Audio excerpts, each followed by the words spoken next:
નમસ્કાર મિત્રો, પ્રેરણા ન્યૂઝમાં આપનું સ્વાગત છે। છોટાઉદેપુર જિલ્લાનું નસવાડી તાલુકામાં વીજળી કડાકા ભડાકા સાથે વરસાદ પડ્યો। અચાનક વાતાવરણમાં પલટો આવતા વાવાઝોડા સાથે વરસાદ ભારે પડ્યો।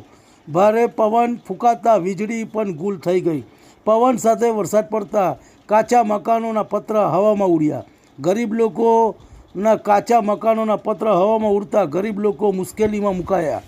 કમોસમી વરસાદ પડતા તલ, મકાઈ, કપાસ અને અન્ય પાકોને નુકસાન। ભર ઉનાળામાં વરસાદ થતાં વાતાવરણમાં ઠંડક પસરી ગઈ। રિપોર્ટ ચિરાગ રાઠવા, ભરત ભરવાડ।